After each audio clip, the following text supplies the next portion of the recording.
On est reparti. Alors ça, normalement, cette image, vous n'auriez pas dû la voir. C'était c'était Laurent Vitaille qui, je sais pas, tu vois, j'en arrive à carrément me tromper. Laurent Simon-Paul qui essayait de voir si le micro marchait. On a eu un souci technique, hein, donc plus de batterie, puis le chargeur ne fonctionnait pas, puis tiens, du coup j'ai volé le téléphone à Philippe et on va voir si on est bien en direct. Je vais vous demander, on va mettre à contribution les internautes qui nous suivent. Tiens, Pierre. Ah ben je vais baisser le volume. Hop, ben voilà. Comme ça, on sait que ça repasse. Je reprends ma place. Bien sûr. Je reprends ma place. Désolé pour cette coupure. On est, pour ceux qui nous rejoignent maintenant, avec Philippe Perfettini, animateur culturel à la ville d'Ajaccio et chargé de la mission napoléonienne avec Laurent Simon-Paul qui a failli se tuer, qui a failli tomber dans la citadelle. Dans la citadelle de Pau. Et depuis 40 minutes, on se balade on est parti du Cazone ensemble. Une heure même. Et on fait un petit tour, une balade napoléonienne dans Ajaccio, mais pas que. On fait depuis 1400 jusqu'à 2000. C'est un peu ça, oui. Là, on est l'endroit où Ajaccio est né, puisqu'on longe les fossés de la citadelle avec la vue sur ce qui était la ville génoise. Et là, on a des petits exemples sur notre gauche de ce qui reste du premier urbanisme génois, à savoir des petites maisons à 2 étages, pas plus. C'était un code de l'urbanisme assez strict, parce que bien que la vocation de la citadelle soit la surveillance de la mer, il y avait quand même un œil sur l'intérieur des terres et donc interdiction de construire au-dessus de 2 étages. Comme ça gâchait pas la vue. Et puis les Français, comme tu le disais tout à l'heure, les Français qui ont resécurisé la citadelle dans un autre axe vers la ville, parce qu'à l'époque, le danger ne venait pas que de la mer, mais aussi des concitoyens. Terre. Absolument, plutôt de la terre. Et après, quand on est rentré dans une période de paix, les immeubles ont commencé à être surélevés. Parce qu'en plus, il y avait des remparts. Et la citadelle, il y avait des remparts qui encerclaient toute la vieille ville jusqu'à la place des Palmiers où on va se rendre. Et c'est encore une fois, c'est Napoléon qui a fait abattre tout ça pour moderniser l'urbanisme de sa ville natale. Juste pour rappeler à nos amis internautes qui nous suivent sur la page Facebook de Viastel que bien entendu on est en direct et que bien entendu ils peuvent poser des questions à Philippe. Pour l'instant les petites réactions qu'on a, c'est Angela Papillon qui nous fait un bisou. Bonjour. Il y a Patricia qui dit oui, on est là, bienvenue et d'être avec nous en direct. Qu'est-ce que je vois? Henri qui nous dit bonjour. Pierre qui doit être un spécialiste de la vidéo mobile qui nous dit alors l'Osmo est tombé en rade. Oui, Pierre, je te confirme, l'Osmo est tombé en rade. Nanette qui nous fait un coucou qui dit qu'elle est chez son kiné mais qu'elle regardera en replay car oui, une fois que ce direct sera terminé, vous pourrez bien entendu le retrouver en direct. Le retrouver sur la page Facebook en replay. Sylvie nous dit que c'est bien gris. On va rentrer dans la rue Bonaparte. Il fait pas très beau. Il fait pas très beau à Ajaccio comme à Porto Vecchio. D'accord. Jean-Laurent nous demande s'il y a toujours les ânes en bas. Oui, Jean-Laurent, bien entendu, les ânes sont toujours là en bas. Et on fait une petite pause parce qu'on passe devant, voilà. Hein. On passe devant Pasquale Paoli, et effectivement, curiosité ajaxienne, puisque, il n'est pas né ici, il est venu en 1791 et on retient l'opposition, ça c'est un vaste sujet aussi, entre Napoléon et Paoli. Pourtant, il y a bien une statue du Babbo qui trône devant la citadelle. Elle a été mise en place il y a quelques années. À l'origine, elle devait être dans la montée du tribunal. Puis c'était un petit peu trop grand. Elle a été installée ici en souvenir de celui qui a permis l'émergence de la Corse au XVIIIe siècle. Je continue de juste prendre quelques réactions parce que il y a des gens qui t'interpellent.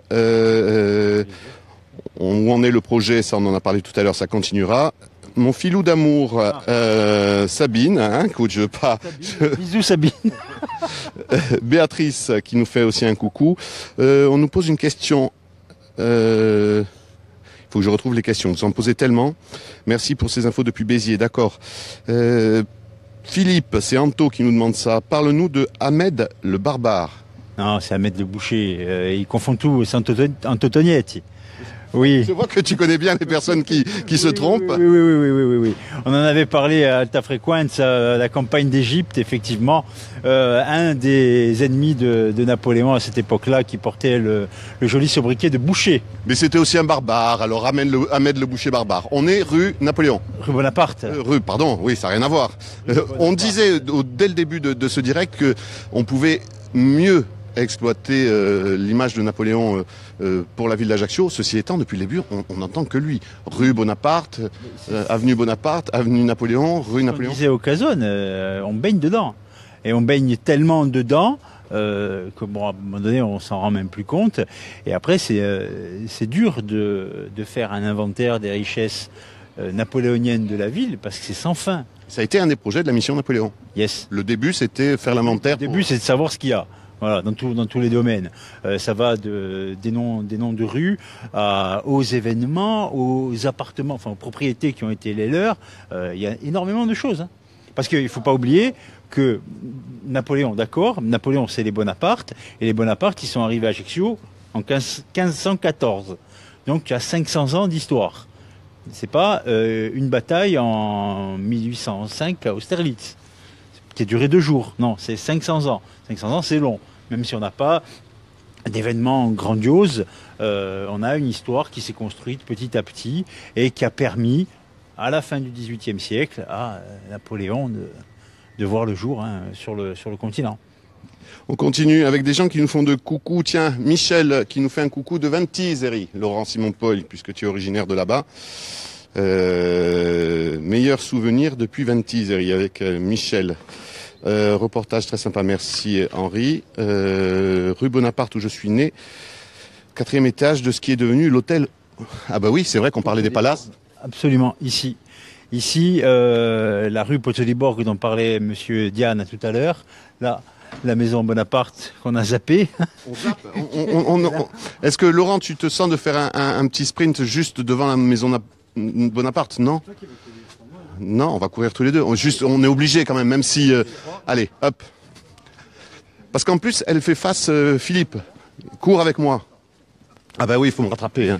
Parce qu'en plus, la maison, elle est là, et en face, il y a le jardin... Le square Laetitia, portait le nom de sa mère. Alors, la maison, elle entre dans le patrimoine des Bonaparte à la fin du XVIIe siècle. Les parents de Napoléon et ses frères et sœurs habitaient une petite partie là de la maison qui a été acquise au fur et à mesure dans son intégralité comme elle est aujourd'hui. Et en face, il y avait la propriété, il y avait une maison qui était là, qui était la propriété de la famille de la mère de Napoléon et qui a été détruite pour insalubrité au début du 19e, sur ordre de Napoléon, qui a laissé place progressivement à des espaces verts et comme il est aujourd'hui, date des années 1930, avec la mise en place de la statue, le buste du fils de Napoléon, du roi de Rome. Napoléon est né dans cette maison. Absolument. Le 15 août 1769. Le musée. C'est un musée aujourd'hui. Hein. Maison Napoléon, tu connais les visites? Il y a beaucoup de gens. Les gens le cherchent tout le temps. C'est ce qu'on demande le plus. Étonnamment, on a dans la tête une image d'Ajaccio pour le tourisme estival, ce qui est le cas, et exclusivement basée sur la plage. Pas du tout. La demande qui revient le plus souvent à l'office de tourisme, qui est le principal portail de la ville, c'est Napoléon, et évidemment la maison où il est né. On parle de Monsieur N, on est obligé, c'était hier. C'était hier soir, superbe Monsieur N. On en avait déjà parlé avec Laurent et Frédéric pour Mèche Courte. La problématique de l'image de Napoléon au cinéma, qui pour représenter le bonhomme sur lequel on écrit le plus. Alors il y a eu de tout et de rien, surtout de rien, et on passe allègrement de Marlon Brando à Aldo Macione pour jouer Napoléon, et Philippe Torreton pour Monsieur N. Excuse-moi, juste une petite parenthèse. On nous parle d'une trappe qui serait dans la maison de Napoléon. Oui, elle y est effectivement, elle donne sur rien. C'est Estelle qui nous pose la question. C'est une légende urbaine, on appelle ça, puisque à l'époque où on parle de l'épisode de la trappe par laquelle Napoléon Rescapé. La pièce n'appartenait pas encore à la famille. Comment ça va? Je vous le dis, Philippe connaît tout le monde, donc ne vous étonnez pas. Et puis alors, ça va être le marché. Là, c'est là où j'habite, hein, là en bas. Alors là, il est vraiment chez lui, donc ne vous étonnez pas. Il va s'arrêter tous les 2,50 m pour dire bonjour. On me demande juste si on va parler de la rue Emmanuel Arène. Est-ce qu'il y a une histoire? Arène, elle est là, oui. Emmanuel Arène, c'était un parlementaire insulaire à la fin du 19e, début 20e. Ouray Manuel, on l'appelait à l'époque. Hein. Et il a été enterré après à Ajaccio, au Parc Berthaud. Il y a encore la chapelle, son corps n'y est plus. Et il y a le square Emmanuel Arène en face. Statue encore? Statue toujours. La première statue en l'honneur de Napoléon à Ajaccio, elle date de 1850. La première, hein? C'est la première qui a été mise en place. Le projet remonte au début du 19e siècle, quand Napoléon est empereur. Voilà. Il a fallu presque 50 ans pour en mettre une en place, d'autant plus que cette place des Palmiers, où on est, la place Foch. Alors, place de la mairie, place des Palmiers ou place Foch. Originellement Piazza di l'Olmo, la place de l'Orme. Il y avait un orme gigantesque là au milieu. La place a été aménagée lorsque Napoléon est arrivé au pouvoir et qui dessine son plan d'urbanisme pour la ville.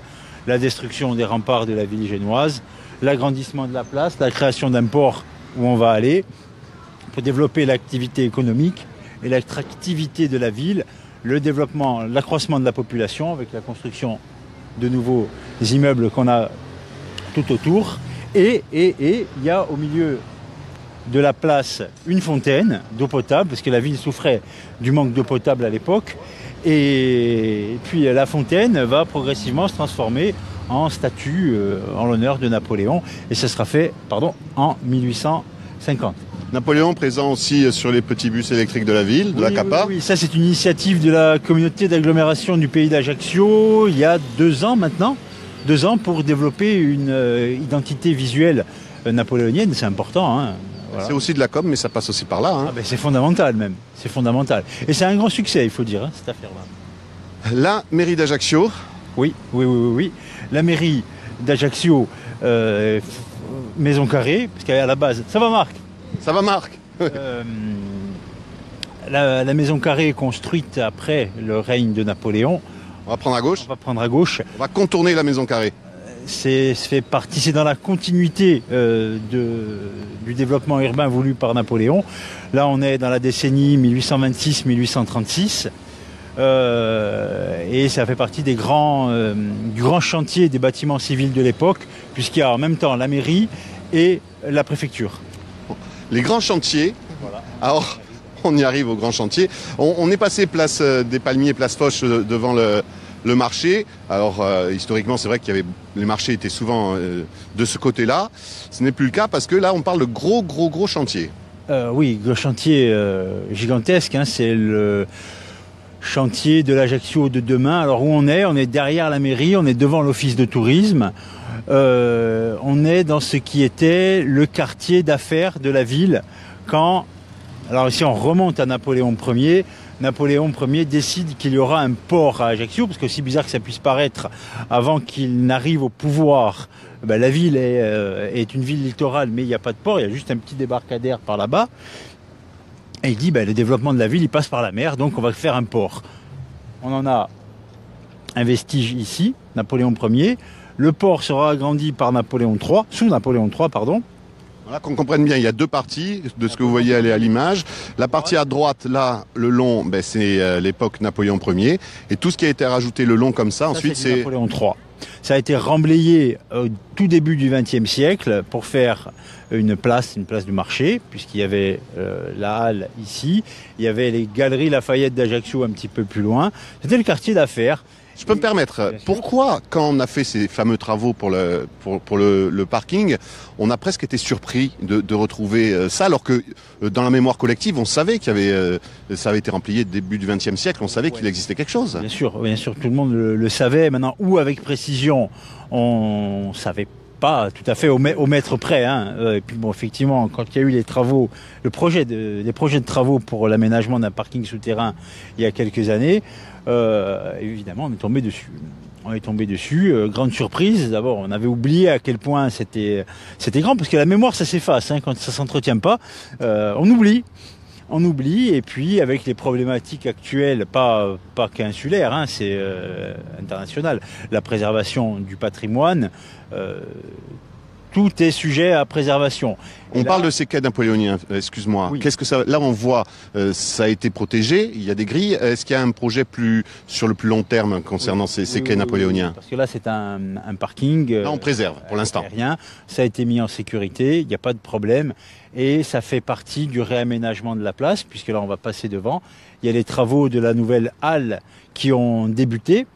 Et cette halle va avec une nouvelle place qui va comprendre la mise en valeur des quais napoléoniens pour arriver au nouvel hôtel de ville qui devrait être transformé dans des délais assez brefs, en partie en musée napoléonien. Bien. Donc il y a un quadrillage de la ville, très citadelle, maison Bonaparte, musée napoléonien, hôtel de ville, quai napoléonien et musée Fesch où on va.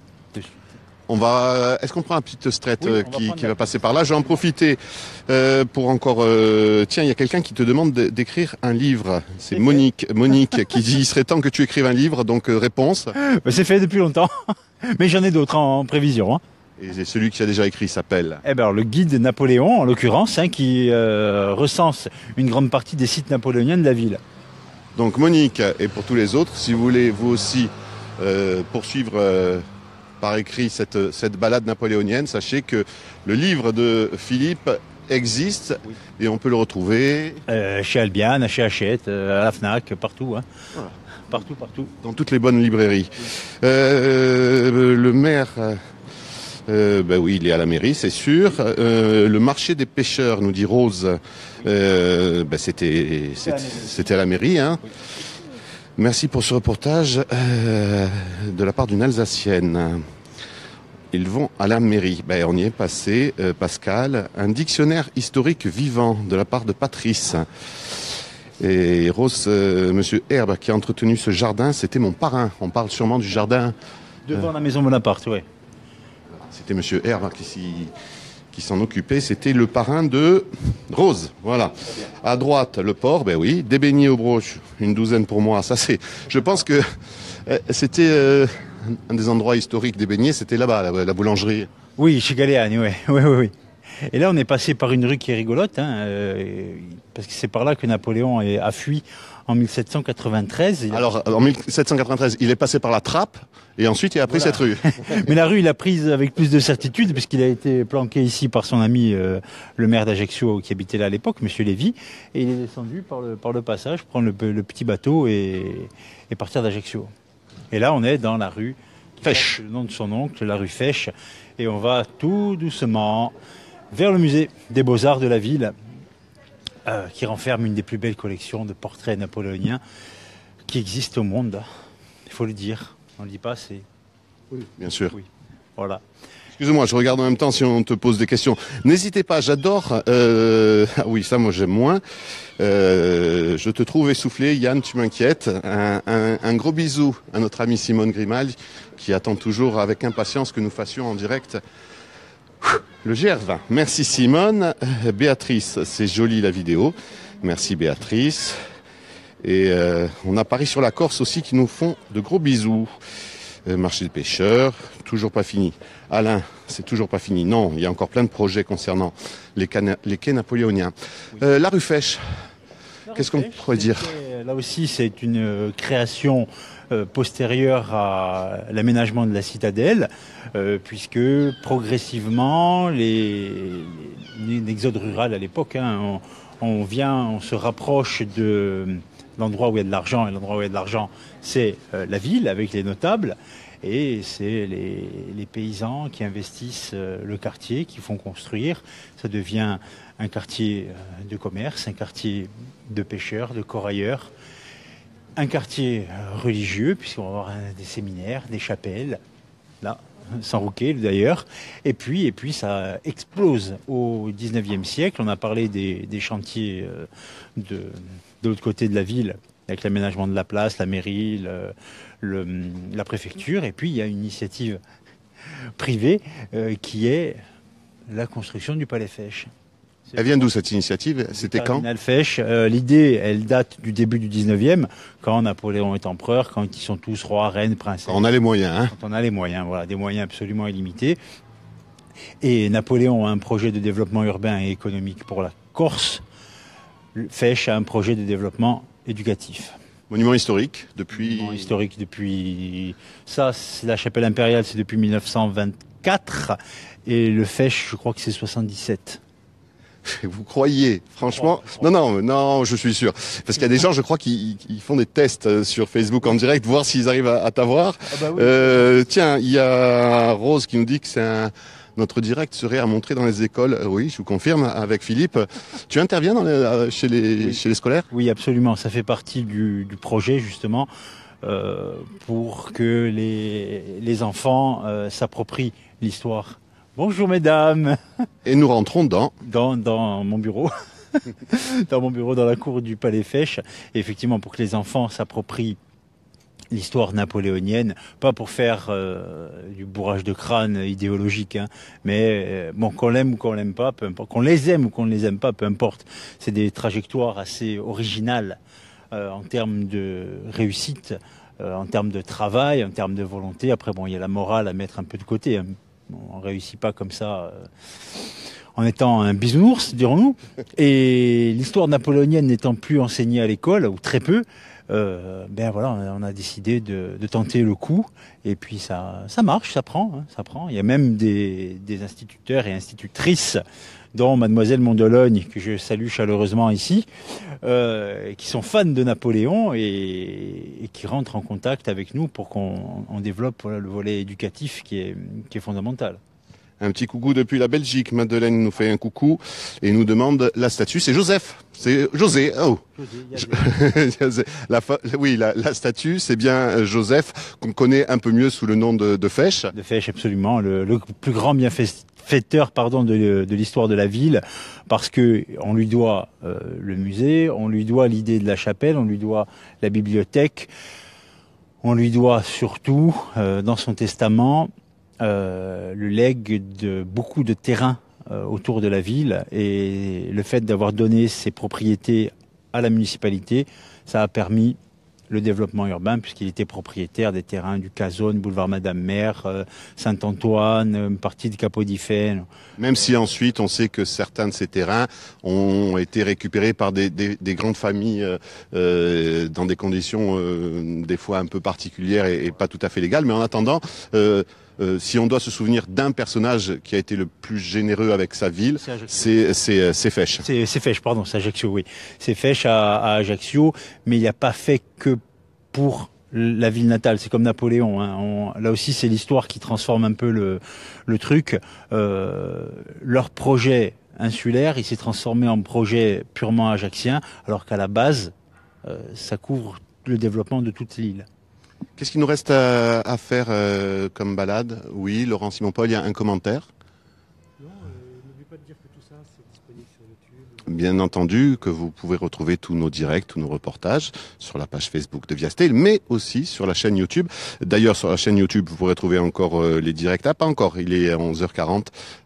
Toutes les émissions, que ce soit le Mandia, le INSEM, le Avec ou sans filtre, ou le Pendant le 20h, toutes nos émissions, vous pouvez les retrouver en replay, sans limite de temps, sur notre chaîne YouTube. C'est facile à trouver, vous faites YouTube, Viastel, et vous nous retrouvez. La balade, est-ce qu'elle se termine ici, ou il faut qu'on ressorte? Sinon, on rentre pour se dire au revoir dans le musée. On va se dire au revoir devant le portrait de Napoléon. Laurent a peur pour des raisons de réseau.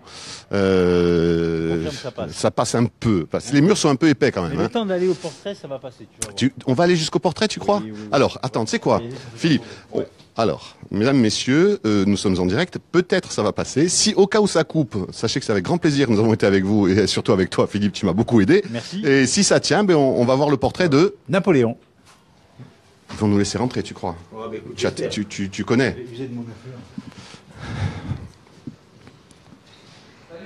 Bonjour. Bonjour, on est en direct, profitez-en. Il y a Christiane qui nous dit un coucou, qui nous dit que c'est une magnifique promenade qu'elle a pu faire à pied. Je reviendrai. Bonjour du Gers, j'adore. Et la bibliothèque, il y a Rose qui dit qu'on n'a pas parlé de la bibliothèque. Oui, je crois que tu en as parlé. Oui, on en a dit un mot, que c'est sur l'initiative de Fesch, encore une fois, qui veut résoudre l'équation suivante. Il se dit, qu'est-ce qui manque à la Corse et aux Corses pour que tout le monde ait des destins napoléoniens. Voilà, je fais un raccourci, parce qu'il manque. Bonjour. On va dire bonjour. On peut vous embêter, on est en direct pour France 3. Est-ce que je peux vous embêter une seconde? Juste savoir, Napoléon, vous êtes touriste? Oui. Vous venez de Québec. Et c'était obligé de venir voir Napoléon quand on vient à Ajaccio. Forcément, oui. On est avec le responsable de la mission napoléonienne de la ville d'Ajaccio qui cherche à développer encore plus. Voilà, vous n'avez pas le choix. Hein. Non, bien sûr. Raison de plus pour dire oui, puisque vous êtes avec monsieur. Merci, excusez-moi. Tu vois, ton travail marche bien jusqu'au Québec. Ouais. Et je disais, oui, pour l'histoire de Fesch, et c'est pareil pour tous les membres de la famille. Ils ont une obsession pour l'éducation d'élite. Eux, ils en ont bénéficié. Et ils estiment que le seul moyen pour réussir et pour échapper au destin insulaire, à savoir la pêche, ou l'agriculture, ça n'a rien de dévalorisant, mais il manque quelque chose, c'est l'éducation. Et le travail de Fesch en Corse, ça sera ça. Le portrait, Napoléon Ier. Le portrait, c'est le portrait de Napoléon en costume de sacre, qui a appartenu à sa mère, parce que bien que les relations furent houleuses entre les deux, maman était fière de sa progéniture et elle avait commandé aux meilleurs artistes de l'époque les portraits de ses enfants. En costume. En l'occurrence, celui-ci. En l'occurrence, celui-ci, ouais. Qui a été donné par Laetitia Bonaparte à Fesch lorsqu'elle est morte en 1836, et lui l'a donné à la ville d'Ajaccio. Voilà. Un bien généreux personnage. Absolument. Si on doit venir au musée Fesch, bien entendu, cette pièce est inévitable. D'autres éléments à ne surtout pas louper quand on a envie de parler de Napoléon à Ajaccio, dans ce musée? Dans ce musée, tu as la chapelle impériale, qui est juste à côté, où sont enterrés ses parents et où est enterré Fesch. Et puis tu as cette salle qui regroupe d'autres personnages que Napoléon. On a un portrait de Napoléon sur son lit de mort là-haut, mais c'est la salle dédiée aux Corses illustres, dont trois autres. Tout seigneur, tout honneur, Pascal Paoli qui est là-haut. Ici, Charles-André Pozzoli-Borg, donc l'ennemi, le cousin ennemi intime des Bonaparte. Ah, lui, ils n'étaient pas contents. D'ailleurs, il y a au niveau de la maison Napoléon, il y avait aussi en face les Pozzoli-Borg qui étaient présents. C'était physiquement, on le voyait, architecturalement parlant, ils se faisaient face. Exactement, c'était le quartier où tous les notables avaient leur résidence et ils habitaient tous là-bas. Ouais. Le musée est accessible tous les jours ici? Tous les jours, ouvert de 9h à 17h. Et si on a besoin d'un guide, je vous donne le 06 de monsieur... des guides sont là, bien entendu, si on a besoin? Oui, sur demande et via l'office de tourisme également, oui. Et l'office du tourisme, on est passé juste devant, on n'a pas eu le temps de leur faire un petit coucou. Quand vous êtes au niveau des quais napoléoniens, c'est juste en face, vous pouvez aller faire un petit tour, demander comment faire pour avoir un guide qui nous parlera bien de Napoléon. Que rajouter? Ce que tu veux, on peut y rester des heures. On sent que ça s'arrête pas. On ressort, comme ça on se dit au revoir de l'extérieur, puisque ça a tenu, autant en profiter. On se retrouve, nous, Laurent, notre prochain direct, ça sera depuis... Ils ne mettent pas du tout. On sera depuis la montagne cette fois. On va aller à l'intérieur.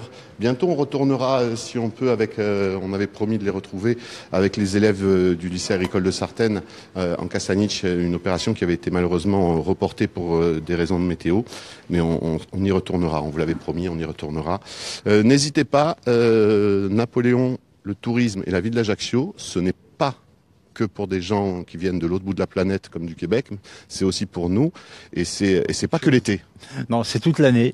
C'est toute l'année qu'il faut en profiter parce que on a la chance d'avoir. Il n'y a pas que Napoléon, encore une fois. Il y a toute la famille, et puis il y a d'autres Corses célèbres.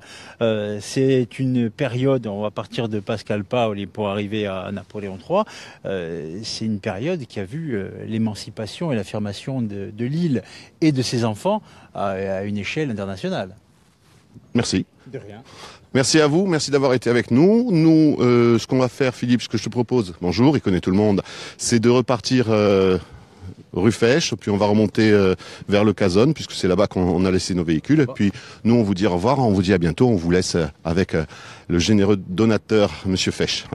À bientôt. À bientôt, merci et au revoir.